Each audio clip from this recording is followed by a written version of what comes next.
नरक चतुर्दशी को छोटी दिवाली भी कहते हैं और ये कार्तिक मास की कृष्ण चतुर्दशी के दिन मनाई जाती है।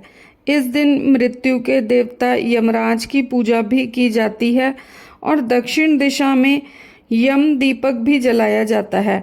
दक्षिण दिशा में यम दीपक जलाने से यम देवता और आपके परिवार के लोगों को अकाल मृत्यु से बचाते हैं। तो आइए आपको बताते हैं नरक चतुर्दशी की कथा। नरक चतुर्दशी कार्तिक मास की चतुर्दशी को कहते हैं।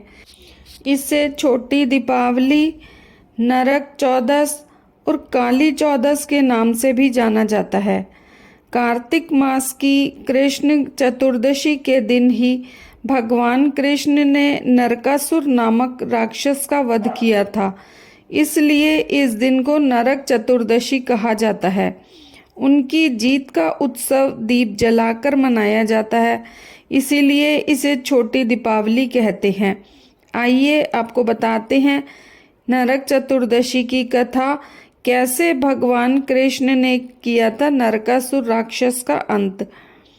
पौराणिक कथा के अनुसार भगवान कृष्ण अपनी पत्नियों के साथ द्वारिका में रहते थे। एक दिन देवराज इंद्र भगवान कृष्ण के पास आए और कहा कि हे कृष्ण, दैत्यराज भौमासुर के अत्याचार की वजह से देवतागण त्राही त्राही कर रहे हैं। भौमासुर को ही नरकासुर कहा जाता है। क्रूर भौमासुर ने वरुण का छत्र, अदिति के कुंडल और देवताओं से मणि छीन ली है और वह तीनों लोकों का राजा बन गया है। भौमासुर ने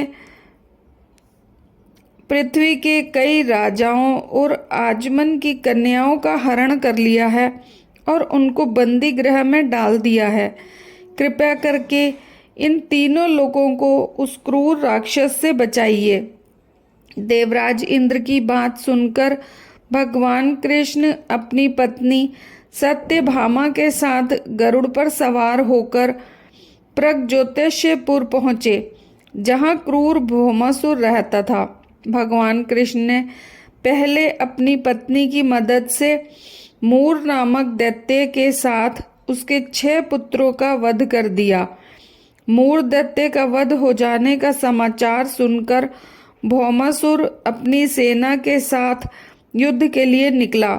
भौमासुर को शाप था कि वह स्त्री के हाथों मारा जाएगा, इसलिए भगवान कृष्ण ने पत्नी सत्यभामा को सारथी बनाया और युद्ध के अंत में सत्यभामा की मदद से भौमासुर का अंत कर दिया।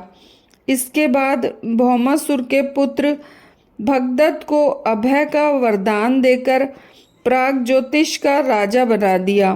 भगवान कृष्ण ने जिस दिन भौमासुर का वध किया था, उस दिन कार्तिक मास के कृष्ण पक्ष की चतुर्दशी तिथि थी, इसलिए इस तिथि को नरक चतुर्दशी के नाम से जाना जाता है। इस दिन भगवान कृष्ण ने न सिर्फ नरकासुर का वध किया, बल्कि उसकी कैद से लगभग 16,000 महिलाओं को मुक्त भी कराया। इसी खुशी के कारण उस दिन दीपक जलाए गए और चारों तरफ दीपदान किया गया। नरकासुर की मृत्यु के बाद भगवान कृष्ण के शरीर पर पड़े रक्त के छींटों को साफ करने के लिए उन्होंने तेल से स्नान किया था। तब से हमेशा से शरीर पर तेल लगाकर स्नान करते हैं और इस दिन उबटन भी लगाते हैं।